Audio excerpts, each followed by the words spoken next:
Sean todos bienvenidos a este espacio de conocimiento sobre la fisiología clínica. En esta oportunidad vamos a ver el sistema gastrointestinal. Les habla la licenciada Fiorella Ocando, R2 del posgrado de Nutrición Clínica ULA, bajo la tutoría de la profesora especialista licenciada Iraima de Jesús. El sistema gastrointestinal es un conjunto de órganos encargados de la digestión, absorción de nutrientes y eliminación de desechos. Este incluye el tracto digestivo, que va desde la boca hasta el ano, y sus órganos accesorios como el hígado, el páncreas y la vesícula biliar.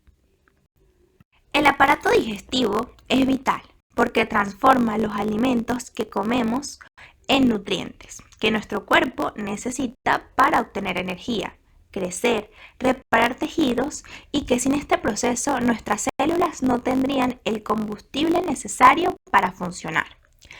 Además de la obtención de nutrientes esenciales, el sistema digestivo se encarga de absorber el agua y otras sustancias que son importantes para el cuerpo, eliminar los desechos y las partes de los alimentos que no se pueden digerir, asegurando que no se acumulen sustancias tóxicas en el cuerpo. En resumen, el aparato digestivo es el encargado de procesar todo lo que comemos para que podamos vivir, funcionar y mantenernos sanos. Un buen funcionamiento digestivo es fundamental para nuestra salud en general. Este proceso digestivo comienza en la boca, con la masticación y la acción de las enzimas salivales. Luego, los alimentos pasan por el esófago hacia el estómago, donde son sometidos a la acción del ácido gástrico y las enzimas digestivas. Posteriormente, el quimo resultante es transportado al intestino delgado, donde ocurre la mayor parte de la absorción de nutrientes, gracias a la acción de las vellosidades intestinales. Los residuos no absorbidos continúan hacia el intestino grueso, donde se absorbe agua y se forman las heces, que son finalmente eliminadas a través del recto y el ano. En la siguiente imagen podemos observar los diferentes órganos, glándulas y enzimas que interactúan en el sistema digestivo. Tenemos a las enzimas salivales, las cuales van a participar en la digestión química de los alimentos. Las principales son la amilasa salival, conocida como pticlina, que es la que descompone los carbohidratos complejos como el almidón en moléculas más simples, como es la maltosa y la dextrina. Es la más abundante y comienza su acción en la boca antes de que los alimentos lleguen al estómago. Tenemos la lipasa lingual, que aunque en menor cantidad en comparación con la amilasa, esta enzima inicia la digestión en algunos lípidos, específicamente los triglicéridos de cadena corta y media. Su acción es más relevante en el estómago, que es donde se activa con un ambiente ácido. Y la calicreína salival, que participa en la producción de brasinina, un péptido vasoactivo que contribuye a la regulación del flujo sanguíneo en las glándulas salivales. Posteriormente podemos observar los dientes, la lengua, las glándulas salivales como la parótida, sublingual, submandibular, el epiglotis, la cual es una estructura cartilaginosa con forma de hoja ubicada en la base de la lengua, justo delante de la entrada de la laringe. Su función principal es actuar como una válvula que evita que los alimentos y líquidos entren en la vía aérea durante la deglución. Como lo observamos en la imagen anterior, los órganos que conforman nuestro aparato digestivo lo podemos dividir en órganos primarios o principales y órganos digestivos accesorios o secundarios. Los primarios son los órganos por los que el alimento pasa directamente, formando un largo tubo que se extiende desde la boca hasta el ano. Aquí es donde ocurre la digestión y absorción. Principal. Incluye la boca, que es donde comienza la digestión mecánica por la masticación y la química por la saliva. La faringe, que es la garganta por donde el alimento pasa de la boca al esófago. El esófago es un tubo muscular muscular que transporta el alimento desde la faringe hasta el estómago. El estómago es donde el alimento se mezcla con los jugos gástricos y comienza la digestión de proteínas. En el intestino delgado, que es la parte más larga del tubo digestivo, es donde ocurre la mayor parte de la digestión química y la absorción de nutrientes. Se divide en duodeno, yeyuno e ilio. El recto es donde se almacenan las heces antes de la eliminación. Y el intestino grueso es donde ocurre la absorción de agua y electrolitos y se forman las heces, incluyendo el ciego, el colon, que se puede dividir en ascendente, transverso, descendente y sigmoide. Y finalmente llegamos al recto y el ano, que es la apertura por donde las heces son expulsadas del cuerpo. Los órganos digestivos accesorios que conforman los órganos secundarios son los órganos que no forman parte del tubo digestivo, pero que su funcionamiento es crucial porque ellos producen y secretan sustancias como enzimas, bilis y diferentes hormonas que van a ayudar en el proceso de digestión en el tubo digestivo. Como tenemos las glándulas salivales que producen saliva, que van a humedecer los alimentos y que contienen enzimas para iniciar la digestión de carbohidratos y lípidos. El hígado, que produce la bilis, que ayuda a digerir las grasas y tiene muchas otras funciones metabólicas vitales. La vesícula biliar, que almacena y concentra la bilis producida por el hígado, liberándola al intestino delgado cuando es necesario. El páncreas, que secreta enzimas digestivas. Las principales son la amilasa pancreática, que continúa con la digestión de los carbohidratos iniciada por la amilasa salival, la lipasa pancreática, que corresponde a la digestión de los triglicéridos, facilitando la liberación de los ácidos grasos y monoglicéridos para su absorción. La fosfolipasa A2, que continúa y que actúa sobre los fosfolípidos de la membrana celular, transformándolos en lisofosfolípidos y ácidos grasos. La colipasa, que es un cofactor de la lipasa pancreática, que va a estabilizar y su acción en la digestión de los lípidos.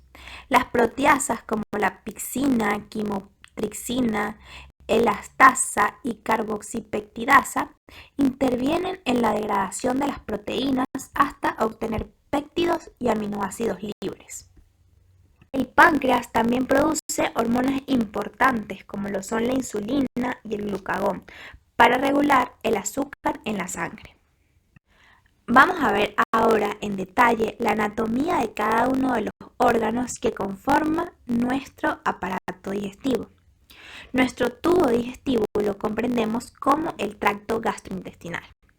Entonces, la anatomía del aparato digestivo es un estudio de la estructura y disposición de los órganos que lo componen, tanto los que forman el tubo digestivo por donde pasa directamente el alimento, como de sus órganos accesorios, que van a ayudar a que se ocurra la digestión sin que el alimento pase por ellos. Es un conducto muscular continuo de unos 10 a 12 metros de longitud y que se extiende desde la boca hasta el ano, como ya lo hemos mencionado. Iniciando entonces en la boca, que es nuestra cavidad oral.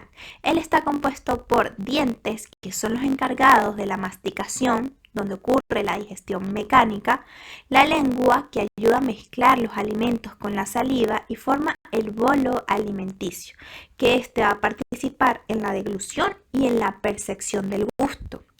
El paladar, que se divide en el duro y blando y forma el techo de la boca, separando así la cavidad oral de la nasal. Y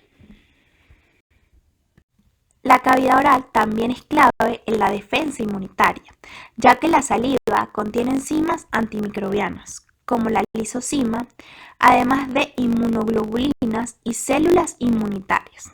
Su estructura y función están reguladas por el sistema nervioso y los mecanismos endocrinos. En esta imagen podemos observar el paso del alimento por los diferentes componentes de la cavidad oral, como son los dientes, la lengua, las glándulas salivales y la epiglotis. Ahora hablaremos de la faringe, la cual se ubica en la garganta y es un conducto que conecta la cavidad bucal y las fosas nasales con el esófago y la laringe. Sirve como paso tanto para el aire como para los alimentos y se divide en nasofaringe, orofaringe y laringofaringe. También cuenta con la epiglotis, que es un pequeño colgajo de tejido que se cierra sobre la tráquea durante la deglución, evitando así que los alimentos entren en las vías respiratorias. Continuamos con el esófago, el cual es un tubo muscular de aproximadamente 25 centímetros de longitud, que va desde la faringe hasta el estómago. Transporta el bolo alimenticio mediante movimientos ondulatorios coordinados de sus músculos, conocidos como peristalsis, y presenta un esfínter exofágico interno o cardias, que es su unión con el estómago, que se relaja para permitir el paso del alimento y se cierra para evitar el reflujo gástrico. Le sigue el estómago, el cual es un órgano hueco y muscular en forma de J o de saco.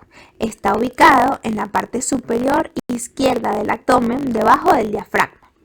Sus partes musculares se contraen vigorosamente para mezclar el alimento con los jugos gástricos y se divide en cardias, que es la región cercana al esófago, fondo, que es la parte superior curvada, el cuerpo, que es la sección principal, el antro pilórico, que es la porción interior, y finaliza con el píloro, que es una válvula muscular que regula el vaciamiento del quimo.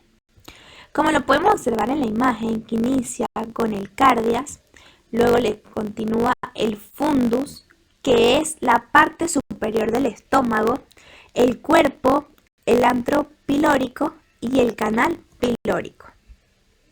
Todas estas partes del estómago deben estar en un funcionamiento equilibrado para que se pueda dar el proceso de digestión. Ahora continuamos con el intestino delgado, que es la parte más larga del tubo digestivo, con unos 6 a 7 metros de longitud y 2.5 centímetros de diámetro aproximadamente.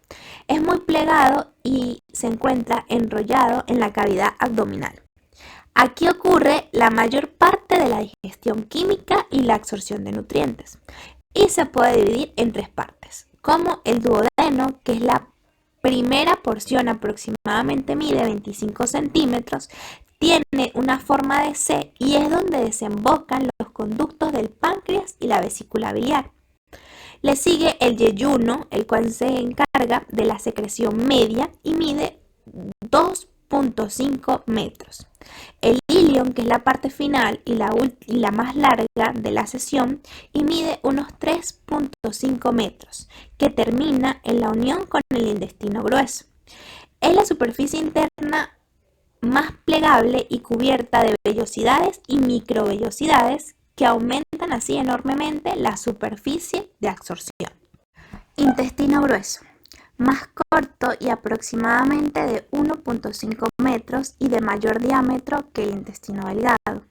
En él se absorben el agua y los electrolitos restantes del quimo, para así formar las heces. Se divide en ciego, que es la primera parte donde se une el ilion. Del ciego depende el apéndice vermiforme, que es una pequeña estructura con función inmunológica. El colon, que es la sección principal y que en él se subdivide en colon ascendente, que sube por el lado derecho del abdomen, el colon transverso, que atraviesa la parte superior del abdomen, y el colon descendente, que baja por el lado izquierdo del abdomen. También tenemos el colon sigmoide, que tiene una forma de S y conecta con el recto. El recto, que es la porción final en la cual se almacenan las heces durante la defecación. También tenemos el canal anal, que es la última sesión que termina en el ano. La apertura externa es controlada por dos esfínteres, que son interno, que es el involuntario, y el externo, que es el voluntario. Continuamos con la histología del aparato digestivo. Tenemos entonces que la estructura general del tubo digestivo tiene ciertas características específicas, las cuales están compuestas por 4 capas concéntricas de adentro hacia afuera.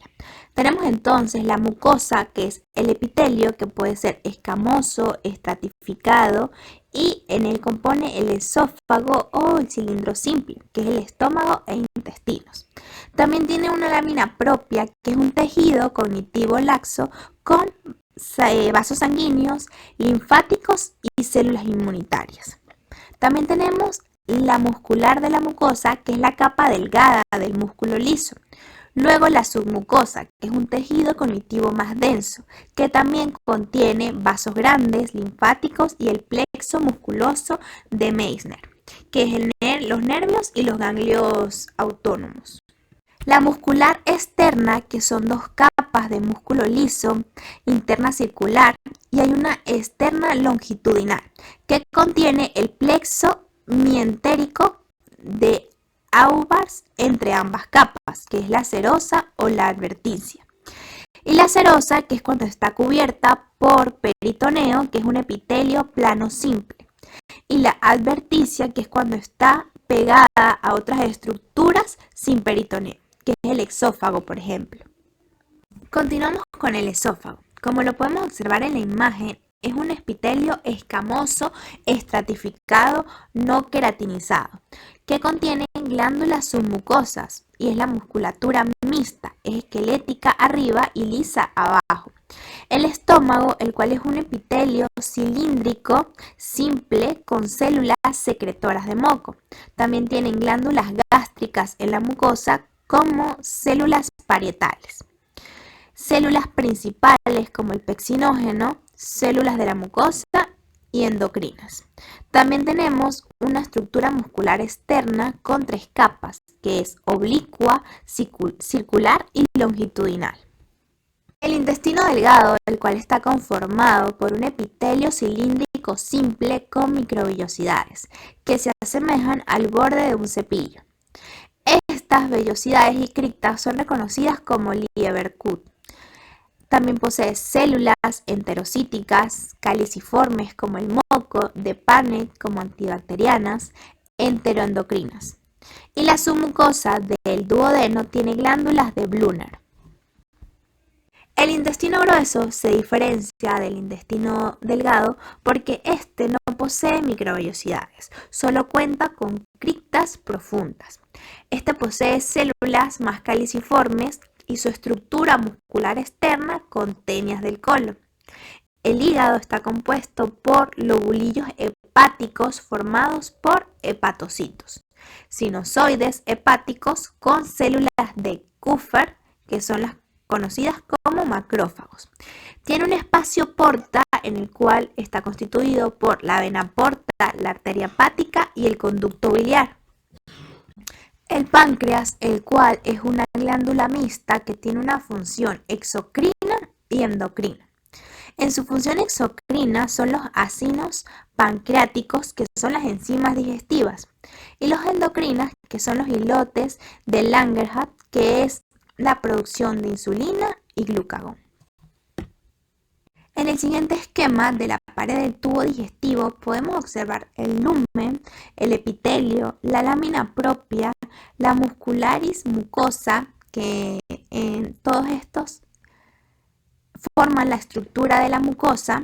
Tenemos también la submucosa, la muscularis externa y la serosa. Entonces, histológicamente la pared del tubo digestivo está formado por tejidos dispuestos en 4 capas concéntricas que son de adentro hacia afuera, como lo vimos en la imagen. La capa interna o la mucosa es el revestimiento interior del tubo digestivo y se encuentra en contacto directo con los alimentos. Está compuesta por una capa de epitelio, una capa de tejido conjuntivo que es llamada lámina propia y una capa fina de músculo liso denominada muscularis mucosa. En el epitelio pueden existir glándulas que secretan diferentes sustancias, por ejemplo, las glándulas gástricas situadas en la mucosa del estómago. Estas secretan ácido clorhídrico y pexinógenos para facilitar así la digestión. La capa submucosa se encuentra debajo de la mucosa y está compuesta de tejido cognitivo. Contiene vasos sanguíneos, glándulas y nervios que forman el plexo de Meissner, que es un componente del sistema nervioso entérico con la función de controlar la motilidad de la mucosa y la función secretora de las glándulas. La capa muscular externa, compuesta, al igual que la muscularis mucosa, por una capa circular interna y otra longitudinal externa de músculo liso, excepto en el esófago, donde hay músculo estriado. Esta capa muscular tiene a su cargo los movimientos peristálticos que desplazan el contenido de la luz a lo largo del tubo digestivo. Entre sus dos capas se encuentran otros componentes del sistema nervioso entérico, el cual es el plexo mientérico de Ausbach, que regula la actividad de esta capa. La capa serosa o adventicia, que se denomina según la región del tubo digestivo que reviste, como la serosa si es una intraperitoneal o adventicia si es retroperitoneal. La adventicia está conformada por un tejido cognitivo laxo. La serosa aparece cuando el tejido digestivo ingresa al abdomen y la adventicia pasa a ser desplazada por el peritoneo. El grosor de la capa y el aspecto de su superficie, que pueden ser lisas o no, cambian dependiendo del lugar anatómico. La mucosa puede presentar criptas y vellosidades. La submucosa puede presentar pliegues permanentes o pliegues funcionales. En la pared se encuentran también los plexos submucosos y mientéricos, que contribuyen el sistema nervioso entérico que se distribuye a lo largo de todo el tubo digestivo, desde el esófago hasta el ano. Hay una relación entre la anatomía y la función del aparato digestivo para el cual fueron creados, como por ejemplo, la estructura del estómago con sus capas musculares le permite mezclarse y contraerse para mezclar los alimentos con jugos gástricos, lo que facilita así la digestión. La gran superficie interna del intestino delgado, gracias a las vellosidades y microvellosidades, maximiza la absorción de nutrientes, y la forma y estructura del hígado le permiten realizar funciones como la producción de la bilis, la desintoxicación de la sangre y el almacenamiento del glucógeno, al igual como la función pancreática, que tiene una función exógena y endógena, que juntos estas dos funciones van a facilitar también la digestión de los alimentos. En esta imagen podemos observar los órganos principales y secundarios que se fusionan para cumplir así el aparato digestivo, como lo son el hígado, la vesícula biliar, el vaso, el estómago, el colon, el intestino delgado y los subcomponentes, como el apéndice y la vejiga. El aparato digestivo cumple varias funciones. Iniciamos con la ingestión, que es el acto de introducir los alimentos y líquidos en el cuerpo a través de la boca. Este acto incluye la masticación, que es la digestión mecánica, y la mezcla con la saliva, la cual es la digestión química. También la propulsión, que es el acto de introducir los alimentos, el movimiento. Entonces, el alimento debe moverse a lo largo del tubo digestivo. Esto se logra principalmente a través de los movimientos peristálticos, que son ondas de contracción y relajación muscular, coordinadas que empujan el bolo alimenticio en el esófago y el estómago, y el quimo en los intestinos, para así poder culminar con la digestión mecánica y química. La digestión mecánica se entiende como la fragmentación física física de los alimentos en partículas más pequeñas para aumentar así la superficie de acción de las enzimas. Ocurre por masticación en la boca, batido y mezclado en el estómago. Segmentación, que es el mezclado y el movimiento, en el intestino delgado. La digestión química, en cambio, es la descomposición de las moléculas complejas de los alimentos, como por ejemplo los macronutrientes, en sus unidades más simples, como por ejemplo azúcares simples, aminoácidos, ácidos grasos y glicerol, mediante la acción de enzimas digestivas presentes en los jugos digestivos, como son la saliva, el jugo gástrico, el jugo pancreático, la bilis, el jugo intestinal, que ocasionan al punto número 3, que es la secreción.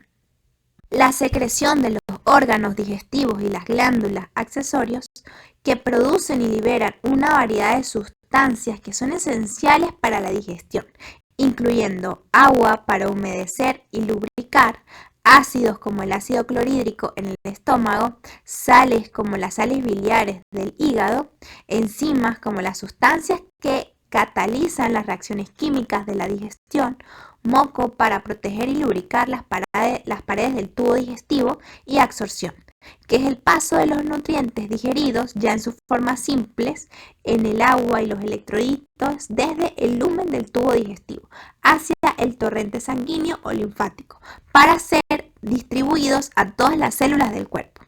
La mayor parte de la absorción ocurre en el intestino delgado debido a su gran superficie, vellosidades y microvellosidades. El intestino grueso se encarga principalmente de la absorción de agua y de algunos electrolitos. Y así viene la eliminación, que es la defecación o excreción, que es la expulsión de los materiales no digeribles ni absorbibles, ni son los residuos y las sustancias de desechos que el cuerpo forma en heces a través del ano. En esta imagen podemos observar el movimiento, que es la motilidad peristáltica. Podemos observar el segmento contraído en el cual va a pasar un bolo alimenticio para impulsar este bolo hacia la otra porción, que es el segmento relajado. Y acá podemos ver el avance del bolo alimenticio. Los movimientos peristálticos van a propulsar a los alimentos a través del tubo digestivo. Entonces acá podemos observar en esta otra imagen los músculos cómo se contraen para así dar un impulso al alimento hacia los músculos que se encuentran relajados. Entonces, siendo así los responsables de pasar este bolo alimenticio del esófago al estómago. La secreción del aparato digestivo va a estar dado o coordinado por los tipos de células. Por ejemplo, la célula de la mucosa del cuello va a secretar moco y bicarbonato. Es una secreción tónica con irritación de la mucosa y secretada con moco. Esta tiene una función de amortiguar el pH ácido gástrico para evitar el daño epitelial. Las células parietales van a secretar ácido clorhídrico y el factor intrínseco.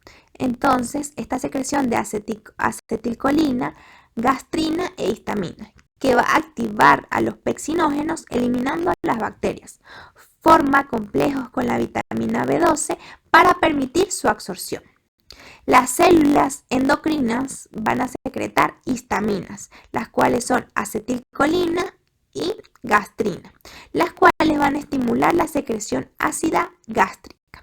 Las células principales van a secretar pexina y lipasa gástrica, las cuales van a secretar acetilcolina, ácido y secretina, que van a tener la función de digerir las proteínas y también digerir las grasas.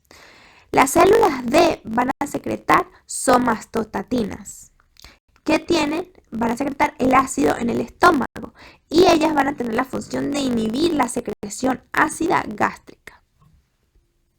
Y las células G van a secretar gastrina y acetilcolina, péptidos y aminoácidos, que estos tienen la función de estimular la secreción de ácido gástrico, para así facilitar la digestión de los macronutrientes.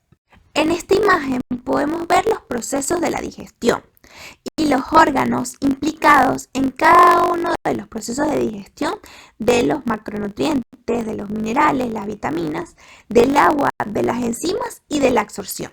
En morado tenemos las proteínas, en amarillo tenemos las grasas, en verde los carbohidratos, en rosado las vitaminas y minerales, en forma de gota de agua, el agua, los triángulos que representan las enzimas y el punto rojo que es la absorción.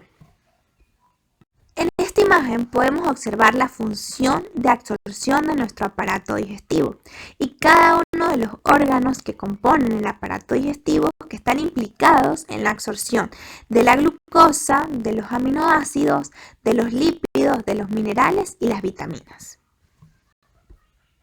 Acá podemos ver en mayor detalle cada uno de los procesos de absorción de los macronutrientes. Tenemos la absorción de hidratos de carbono, el cual tenemos el almidón, interviene la amilasa rompiendo estas cadenas, convirtiéndolas en disacáridos y luego por la acción de la enzima disacaridasa se convierten en monosacáridos y de aquí van al enterocito. La absorción de los lípidos va dada por la peptidasa, la cual también se encarga de romper la cadena y convertirlos en monopéptidos, que van a ser absorbidos por el enterocito. Y la absorción de las grasas que va dada por la enzima lipasa, la cual va a degradar los triglicéridos en ácidos grasos y monoglicéridos. Para culminar, acá tenemos un cuadro el cual resume los procesos de digestión.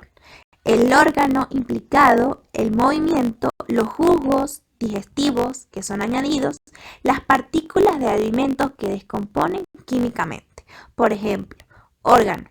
La boca, su movimiento es masticar, los jugos implicados son la saliva y ellos descomponen los almidones, que es un tipo de carbohidrato.